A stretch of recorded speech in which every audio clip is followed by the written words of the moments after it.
میرا نام حارث تھا اور میں شہر کے ایک پرانے ریڈیو اسٹیشن میں رات کی شفٹ کیا کرتا تھا۔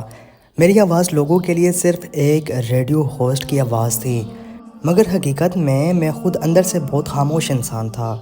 ہر رات ہزاروں لوگ میری آواز سنتے، اپنے پیغامات بھیجتے، اپنی تنہائیاں بانٹتے، مگر پروگرام ختم ہونے کے بعد جب اسٹوڈیو کی لائٹس بند ہوتی تو میرے اندر عجیب سا خالی پن اتر آتا۔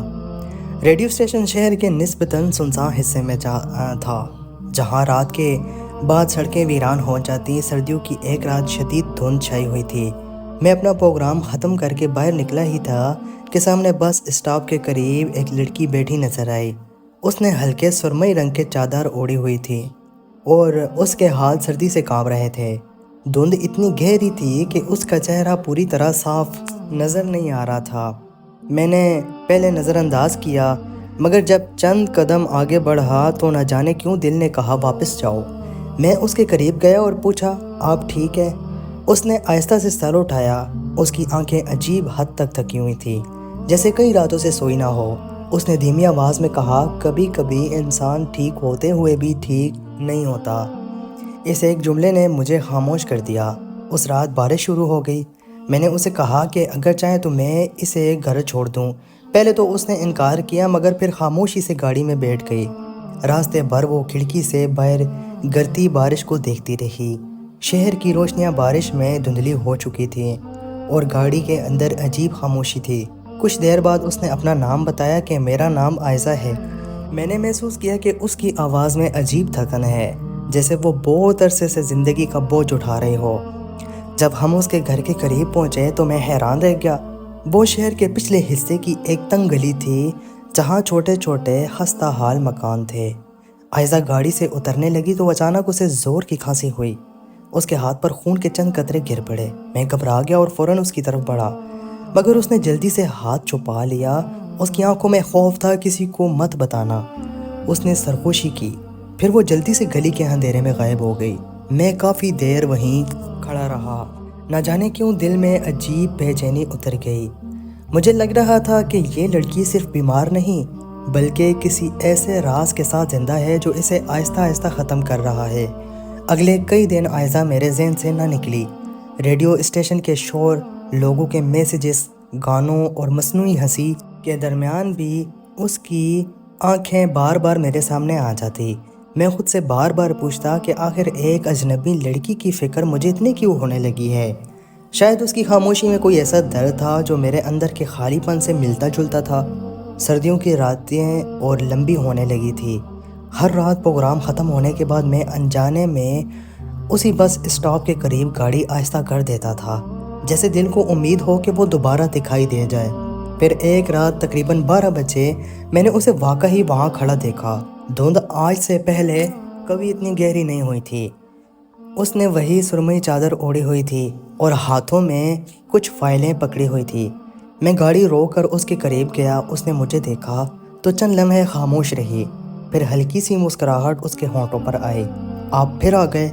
اس نے دھیمی آواز میں مجھے پوچھا۔ میں نے ہنستے ہوئے کہا، شاید کچھ لوگ ایک بار مل کر بولتے نہیں۔ وہ چند لمحے مجھے دیکھتی رہی، پھر نظریں جھکا لی۔ اس رات پہلی بار وہ میرے ساتھ تھوڑی دیر بیٹھی۔ میں نے جانا کہ وہ ایک پرانی لائبریری میں کام کرتی ہے، جہاں رات گئے تک ریکارڈ اور کتابیں ترتیب دی جاتی ہیں۔ کتابوں کے درمیان انسان اپنی آواز بھول جاتا ہے، اس نے کھڑکی سے باہر دیکھتے ہوئے کہا، اور شاید یہی سکون ہوتا ہے۔ اس کے الفاظ عجیب تھے، مگر ان میں گہرائی تھی۔ آہستہ آہستہ ہماری ملاقاتیں بڑھنے لگیں۔ وہ ہر بار تھوڑی دیر کے لیے میرے ساتھ بیٹھتی، مگر کبھی مکمل طور پر اپنے دل کے دروازے نہیں کھولتی تھی۔ میں نے محسوس کیا کہ وہ ہمیشہ وقت دیکھتی رہتی تھی، جیسے اسے کسی چیز کی جلدی ہو۔ ایک رات میں نے اس سے پوچھ لیا، تم ہمیشہ ڈری ہوئی کیوں لگتی ہو؟ میرا سوال سنتے ہی اس کے چہرے کا رنگ بدل گیا۔ اس نے فوراً نظریں دوسری طرف کر لی۔ کافی دیر خاموش رہنے کے بعد وہ بولی، کچھ لوگ خوف کے ساتھ جینا سیکھ لیتے ہیں۔ اس کے بعد وہ پورا راستہ خاموشی میں گزرا۔ جب میں اسے اس کی گلی کے قریب چھوڑنے لگا تو اچانک 2 آدمی دور سڑک پر کھڑے دکھائی دیے۔ وہ مسلسل ہماری طرف دیکھ رہے تھے۔ عائزہ کا چہرہ فوراً زرد پڑ گیا۔ اس نے جلدی سے دروازہ کھولا اور اترنے لگی۔ میں نے اس کا ہاتھ پکڑ کر پوچھا کون ہیں یہ لوگ؟ اس کی سانس تیز ہو رہی تھی۔ اس نے صرف اتنا کہا اگر میں کبھی اچانک غائب ہو جاؤں تو مجھے ڈھونڈنے کی کوشش مت کرنا۔ پھر وہ تیزی سے اندھیرے میں چلتی ہوئی ایک تنگ گلی میں غائب ہو گئی۔ میں کافی دیر گاڑی میں بیٹھا اسے جاتا دیکھتا رہا۔ میرے دل میں پہلی بار یہ احساس ہوا کہ عائزہ صرف اپنے ماضی سے نہیں بھاگ رہی بلکہ شاید کوئی اس کا پیچھا بھی کر رہا ہے۔ اس رات ریڈیو اسٹیشن واپس آ کر بھی میرا دل بے چین رہا۔ میں نے پروگرام شروع کیا تو عجیب اتفاق ہوا۔ لائیو کال کے دوران ایک نامعلوم لڑکی کی کال آئی۔ اس کی آواز بہت دھیمی تھی مگر مجھے لگا جیسے یہ آواز میں پہلے سن چکا ہوں۔ اس نے کہا کبھی کبھی کچھ لوگ مدد مانگنا چاہتے ہیں مگر ڈرتے ہیں کہ کہیں ان کی وجہ سے دوسروں کی زندگی بھی اندھیرے میں نہ چلی جائے۔ میرا دل زور سے دھڑکا۔ میں کچھ بولنے ہی والا تھا کہ کال اچانک کٹ گئی۔ میں فوراً سمجھ گیا کہ یہ عائزہ تھی۔ پروگرام ختم ہونے کے بعد میں پوری رات سو نہ سکا۔ اگلے دن میں نے فیصلہ کیا کہ کیا میں اس لائبریری جاؤں جہاں وہ کام کرتی ہے۔ شام کے وقت جب میں وہاں پہنچا تو وہ جگہ شہر کی سب سے پرانی عمارتوں میں سے ایک تھی۔ اندر عجیب خاموشی تھی، صرف پرانے پنکھوں کی آوازیں گونج رہی تھیں۔ میں نے وہاں موجود بوڑھے لائبریرین سے عائزہ کے بارے میں پوچھا۔ وہ چند لمحے خاموش رہا، پھر اس نے عجیب نظروں سے مجھے دیکھا اور بولا بیٹا کچھ کہانیاں ادھوری ہی رہیں تو بہتر ہوتا ہے۔ میرے دل میں بے چینی بڑھ گئی۔ میں نے اصرار کیا تو وہ آہستہ سے میرے قریب آیا اور سرگوشی میں بولا وہ لڑکی بہت مصیبت میں ہے اور جو لوگ اس کے پیچھے ہیں وہ خطرناک ہیں۔ اتنا کہہ کر وہ خاموش ہو گیا۔ اسی لمحے مجھے محسوس ہوا جیسے لائبریری کے پیچھے حصے میں کوئی ہمیں دیکھ رہا ہے۔ میں نے پلٹ کر دیکھا تو اندھیرے میں ایک سایہ تیزی سے غائب ہو گیا۔ لائبریری کے اندھیرے حصے میں غائب ہونے والا وہ سایہ میرے دل میں عجیب سا خوف چھوڑ گیا۔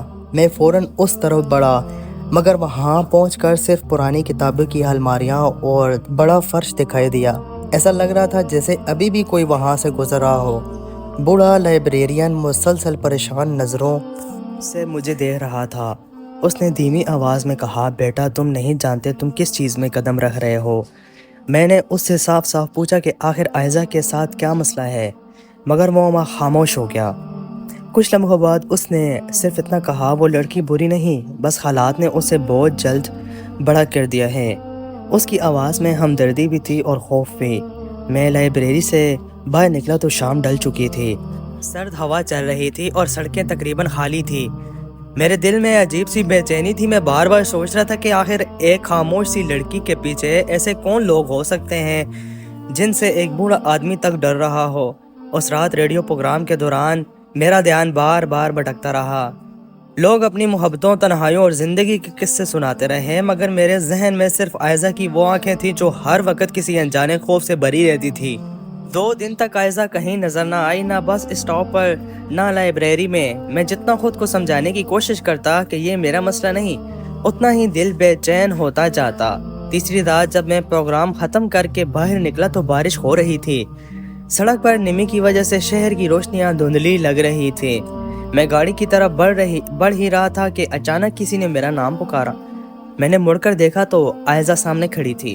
وہ پہلے سے کئی زیادہ کمزور لگ رہی تھی۔ اس کا چہرہ زرد تھا اور آنکھوں کے نیچے گہرے حلقے بن چکے تھے۔ میں فوراً اس کے قریب گیا۔ تم کہاں تھی؟ میرے لہجے میں بے اختیار فکر تھی۔ وہ چند لمحے خاموش رہی پھر بولی کچھ راستے ایسے ہوتے ہیں جہاں انسان جتنا دور بھاگے وہ راستہ اس کا پیچھا نہیں چھوڑتا۔ میں نے محسوس کیا کہ اس کی آواز کانپ رہی تھی۔ ہم قریب کے ایک چھوٹے سے چائے خانے میں بیٹھے۔ بارش کی بوندیں شیشے سے ٹکرا رہی تھی اور اندر ہلکی پیلی روشنی پھیلی ہوئی تھی۔ کافی دیر خاموش رہنے کے بعد عائزہ نے پہلی بار اپنے بارے میں کچھ بتایا۔ اس کے والد کئی سال پہلے انتقال کر گئے تھے۔ گھر میں بیمار ماں اور چھوٹا بھائی تھا۔ زندگی کا سارا بوجھ اس کے کندھوں پر آ گیا تھا۔ وہ دن میں مختلف جگہوں پر کام کرتی اور رات کو لائبریری میں ریکارڈ سنبھالتی۔ کبھی کبھی لگتا ہے میں جیتی نہیں، صرف دن پورا کر رہی ہوں، اس نے دھیمی آواز میں کہا۔ اس کے الفاظ سن کر میرے دل میں عجیب درد ابھرا۔ میں نے پہلے بار محسوس کیا کہ کچھ لوگ مسکراتے ضرور ہیں مگر اندر سے آہستہ آہستہ ٹوٹ رہے ہوتے ہیں۔ اس رات جب میں اسے چھوڑنے جا رہا تھا تو اچانک اس نے کہا حارث اگر ایک دن تمہیں معلوم ہو کہ میں ویسی نہیں جیسی تم سمجھتے ہو تو کیا تم بھی باقی لوگوں کی طرح نفرت کرو گے؟ اس سوال نے مجھے خاموش کر دیا۔ میں نے گاڑی روک دی۔ باہر بارش تیز ہو چکی تھی۔ میں نے اس کی طرف دیکھا، اس کی آنکھوں میں خوف تھا، جیسے وہ جواب سننے سے ڈر رہی ہو۔ میں نے آہستہ سے کہا، انسان کی اصل اس کے زخم ہوتے ہیں، غلطیاں نہیں۔ یہ سن کر وہ چند لمحے مجھے دیکھتی رہی، پھر اس کی آنکھوں میں آنسو آ گئے۔ اس نے فوراً چہرہ دوسری طرف کر لیا۔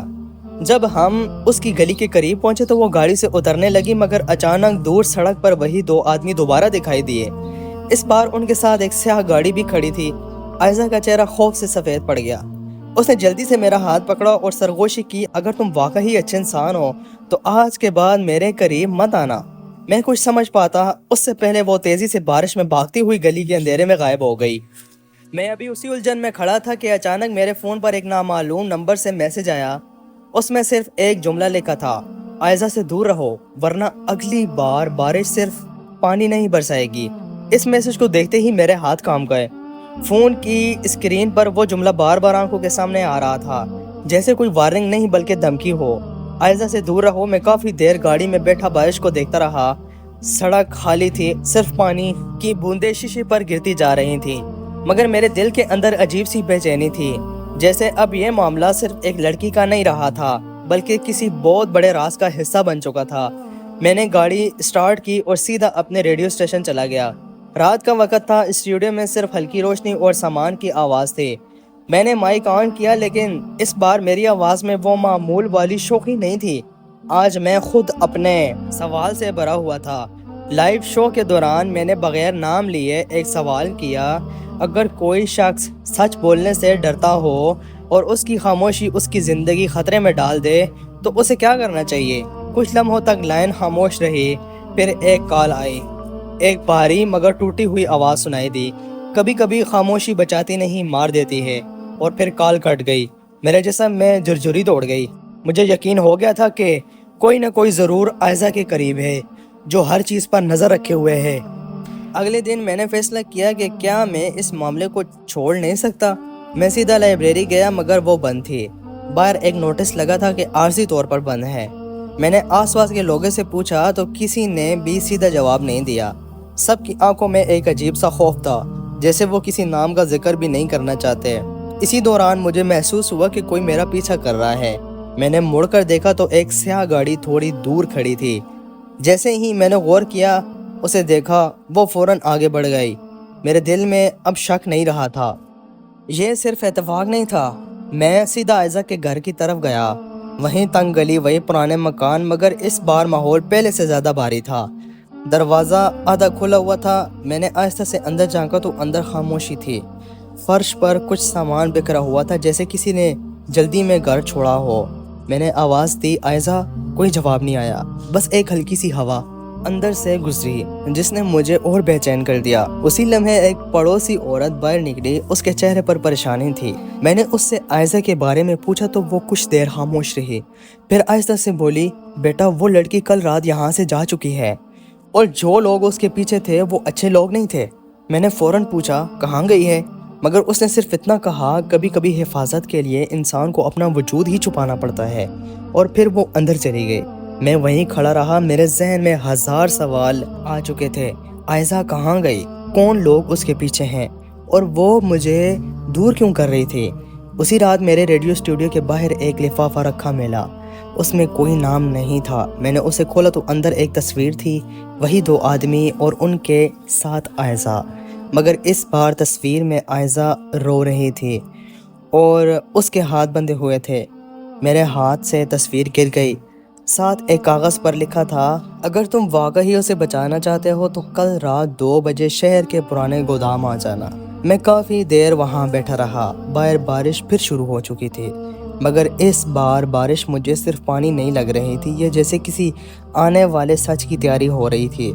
اور مجھے پہلی بار محسوس ہوا کہ میں ایسی کہانی کے بیچ آ چکا ہوں جہاں پیچھے ہٹنے کا راستہ شاید اب موجود ہی نہیں تھا۔ رات کے 2 بجنے میں چند منٹ باقی تھے۔ شہر کا وہ پرانا گودام دور سے ہی ایک مردہ سی عمارت لگ رہا تھا۔ چاروں طرف اندھیرا تھا، صرف بارش کی ہلکی بوندیں ٹین کی چھت پر گر کر عجیب سی آوازیں پیدا کر رہی تھی۔ میرے دل کی دھڑکن ہر قدم کے ساتھ تیز ہو رہی تھی۔ میں اندر داخل ہوا تو سامنے کا منظر دیکھ کر لمحہ بھر کے لیے رک گیا۔ نیم اندھیرے میں چند لوگ کھڑے تھے اور درمیان میں ایک کرسی پر عائزہ بیٹھی تھی۔ اس کے ہاتھ بندھے ہوئے تھے مگر چہرے پر خوف کے ساتھ ساتھ ایک عجیب سکون بھی تھا، جیسے وہ کسی آخری فیصلے کا انتظار کر رہی ہو۔ میرے قدم خود بخود رک گئے۔ ایک آدمی نے طنزیہ مسکراہٹ کے ساتھ کہا، تو آخر ریڈیو والا لڑکا آ ہی گیا۔ میں نے غصے اور خوف کے درمیان عائزہ کی طرف دیکھا۔ وہ مجھے دیکھ کر آہستہ سے سر ہلا رہی تھی، جیسے کہہ رہی ہو یہاں سے چلے جاؤ، مگر میں وہاں سے ہل نہیں سکا۔ اسی لمحے گودام کے پچھلے حصے سے پولیس کی گاڑیوں کی لائٹس چمکنے لگی۔ اچانک پورا ماحول بدل گیا۔ وہ لوگ گھبرا گئے، شور، چیخیں اور بھاگ دوڑ شروع ہو گئی۔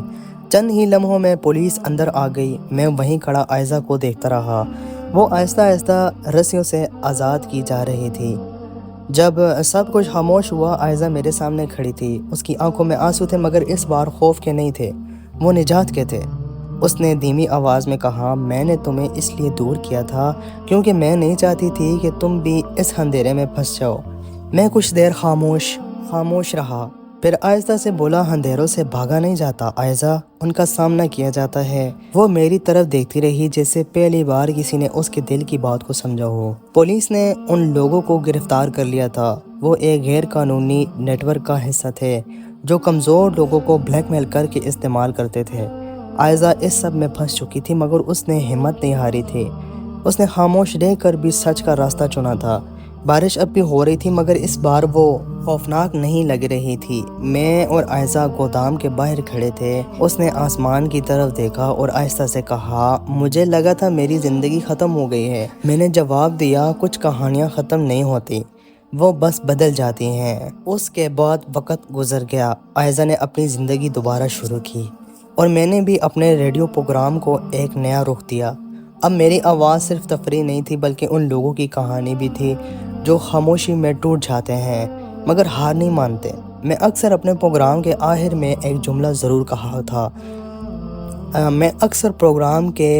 میں ایک جملہ ضرور کہا کرتا تھا، انسان کی اصل طاقت اس کا ماضی نہیں، اس کا وہ فیصلہ ہے جو وہ اندھیرے میں بھی سچ کے ساتھ کھڑا کرتا ہے۔